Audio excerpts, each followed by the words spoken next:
Hey, what's up YouTube? I am back again today with another video, and today's video we're looking at the top 5 best ways in my opinion to track your progress.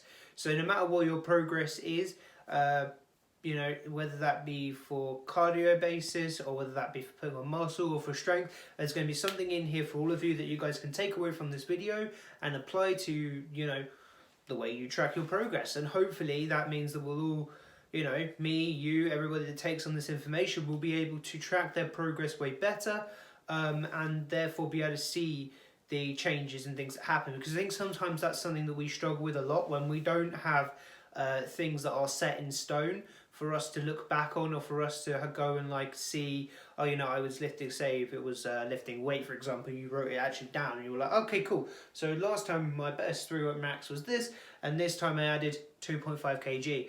Whereas sometimes when we don't write it down and we don't track it, or we don't know, then, we forget, or, we have a look at what we did this time, we're like, oh, that was rubbish. Whereas if you had been writing it down, you might have said, oh, well, I felt really good yesterday, that's why I was able to do this much, well, compared to today, I was feeling really rubbish. And all those things have an impact on how you perform in the gym and all these types of things as well. So, with that said, let's jump into today's video. I will be going from worst to best, so let's start at the bottom. Okay, and number 5 is not really the best way you should track your progress, but it is nice occasionally. When other people notice that you look different or you're better at something, and those people you see quite a lot and they're kind of reliable. So if you get your friend to have a look at your body, or they kind of see your lifts and stuff, then the next time you go in, or in a week's time, week after that, they can kind of look at you again and say, or look at your progress and say, yeah, you're doing well, or you're doing better. Peer review is really important in my opinion, and having someone there, or maybe you can help each other out, maybe you can look at what they're doing, or what he can look at what you're doing, because as humans, as I said, we are really kind of pernickety and very, I think in my opinion, I kind of tend to be quite a bit judgmental towards myself, whereas if I'm judging someone else's results and things, I tend to be a lot more level-headed and straight with my answers, and whereas I know as ourselves we can get inside our own heads and we can be like, oh man, that day was rubbish, whereas actually someone else could look at that and go, no, this was good, this is why it was good. So having someone there who can, for peer review, who can say, you're looking better, or you're lifting better, just you're doing well, those types of things can be helpful. And then, as I said, you can help each other out. So peer review is definitely going to be, on the list. It's just at the bottom of my list because I've got some way better ones. So, okay, number 4 leads on from number 5, which is the easiest way for people who are either trying to get stronger or trying to get bigger, is that the weight goes up, right? And obviously that's slightly different depending on which one you're doing. If you're just trying to get as big as possible, obviously there's other things you may use, like slowing down the tempo, doing more reps or doing another set, or other things you can implement. But the main way that people tend to judge their the way they're getting better is to just, put a little bit more weight on the bar each time you do the exercise, and then that's kind of how you know that you're progressing better, because you're able to do the, either some more reps, or you're able to do the same amount of weight that you did last time, but you're able to do it slightly more with more weight, sorry. So that can be a way for you to judge your progress. It's still not the best way, but if you are, on the other hand, if you're someone who's lifting weights, trying to get stronger, if you're in a strength game, then obviously seeing that you're incrementally getting stronger, that you're adding more weight to the bar each time you train, or every other time you train, or when you go for your 1 rep maxes, is obviously one of the best ways to track if you're getting stronger, because then you're lifting more weight. Obviously. Okay, so number 3 is going to be body photos. Now, these are very important, in my opinion, because we can be, as I said again, as humans, as people judging ourselves, we can be very judgmental. We might look at our bodies in the mirror one week, and because we don't necessarily remember exactly how we looked last week, we can then be quite judgmental of how we look, and we can be like, oh, I look like crap. What is this? What is this? I've been putting all this effort in to look like this? Come on! Whereas, if we had a photo to compare ourselves to last week and the week before and the week before that, you can then go back through and see the improvements. You can say, oh wow, this is what I looked like 5 weeks ago compared to now. Actually, I have made these changes, even if they're small incremental changes.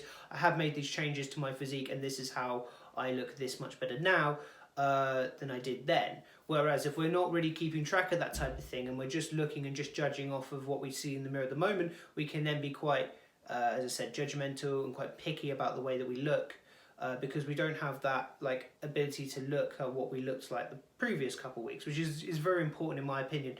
And especially as a personal trainer, like if someone's comfortable with it, obviously they usually will show. I've had it before where like someone's like, oh, do you think I look better now than I did last week or the week before that? And because I can look at that and go, yeah, this is, your delts look a little bit bigger, or you've lost a little bit of body weight, that type of thing.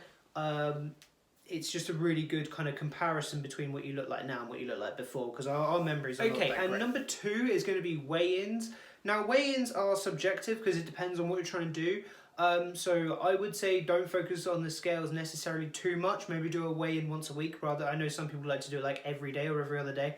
I would weigh in once a week because, there's obviously a lot of things that can change your body weight, that, your body weight does fluctuate, right? Even if you need a poo, if you haven't gone to the toilet in the morning and you weigh yourself, you're going to weigh more because you got the poo, right?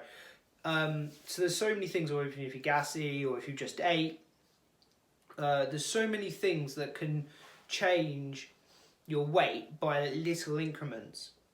That weighing every day is not necessarily the best thing, because what happened, I've had it before. I used to do it, or I used to have a friend who did it as well. And you'd wake up one morning, weigh yourself, and you'd be like, okay, cool, look, I've lost I'm down to, I don't know, 82.5 kg. And then you might wake up the next morning and be back up to 82.6 or 82.7 or 82.8. And you'd be like, oh, Jack, piece of shit, you need to sort yourself out. Whereas actually, it's just the fact that you haven't, it's just the fact that your body fluctuates between those very small increments, and that's why it's changing like that. So it's still an important thing to do, especially if you're trying to lose weight. But don't do it every day. Do it, once a week, and then that way you kind of have enough time for your body to lose a little bit of weight, and then you check it, then you lose a little bit of weight, and then you check it, and that helps. The other thing to remember as well is that obviously if you're trying to gain weight, so you're trying to put on muscle, the scale can be obviously really good for us to check, but in reverse, right? We want to make sure we're putting on weight because we want to see that our bodies are getting heavier because of the amount of muscle that we're doing. Now, if you pair this with the body photos, then that gives you a really good way of having a look and seeing, well, okay, so I look more fluffy this week than I did last week, so maybe most of this is, a little bit of this is fat, a tiny bit of this is muscle. Because remember, we're not going to put on loads of muscle so continuously, so it will be small increments each week. But if we look in the mirror and if we do have a look in the mirror, yep, I look as shredded and as good as I did in this last photo, but I've put on, half a pound, right? Or whatever it is. Then we can go, well, you look the same here, so you haven't really put on any fat. So most of this weight gain must be muscle within the last couple of weeks or whatever it is. So that's like those two combined are amazing for really tracking your progress, and they're very important. Okay, and number 1 is going to be writing it down. Now I will put a little picture somewhere of my little gym book, but we talked about this slightly in the video previous, but write everything down, right? It takes maybe 10 seconds just to go like, oh, I'm on bench press, right? Set 3, I did, 8 reps. So I tend to do what set it is. I tend to do the reps, the wait time in between each set. So obviously, like if I'm on set 5, I'm going to wait for a minute and then I'm going to start again. And then I would also put down the actual weight of the exercise. So you've got the time, so the time in between the sets, you've got what set it is, what weight, and how many reps. And those 4 things allow you to have a really good tracking system, especially for people that are trying to get stronger or people that are trying to get bigger, if you're doing it in that method of tracking, to then be able to go back and say, well, okay, so I did this and this last week, how can I improve, right?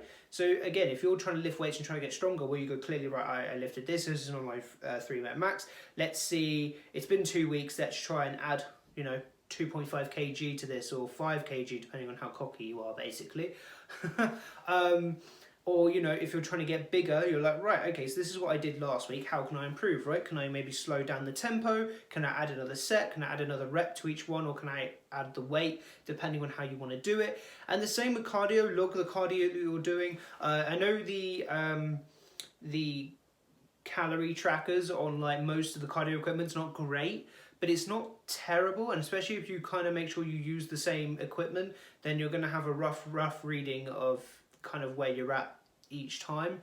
And obviously then you can kind of track down, I did like 300, I burned 300 calories, I ran this fast, I had it on like obviously this level of hardness or whatever machine you're on, and I did it for this amount of time. And then you can come in next time and you can try and beat that score, and then it kind of becomes a little bit of a competition as well. It kind of keeps you going back, so right, today I'm gonna smash it. Yes, and it helps give you that extra goal. It helps makes you feel that little bit more like I've completed something today. Not only have I done a workout, I did a workout that's even better than last time, and therefore next time I go, I'm going to feel even more motivated to go because I'm going to want to beat the time that I did that time. And then slowly, not only are you getting these like, you know, boosts in morale and everything, because I know sometimes people go to the gym and they go and then they get bored of what they're doing. This helps keep you kind of on track and helps keep you excited about the gym, because it's a challenge each time you're going to try and beat what you did last time, in whatever way you see fit. And yeah, anyway, I do it on a notebook. Obviously you could do it on your phone if you want to. And yeah, in my opinion, it's just, that is the #1 best way of kind of keeping track of what you're doing and how you're improving. Couple that with the other things that I've said in this and you will be on point. With that said, I hope you enjoyed that. I hope you take away from this video and use some of these tips to help keep track of what you're doing. I feel like this was obviously a really important part of going to the gym, is making sure that we are keeping track of what we're doing better than last time and improving. And with that said, yeah, just hope you guys have a really nice day, and I hope to see you in the next video. Oh, like and subscribe. Apparently I should say that at the end of every video. I didn't realise. Apparently it's mandatory on YouTube. I'm joking, but please, seriously do. And yeah, hope you have a nice day. See you later.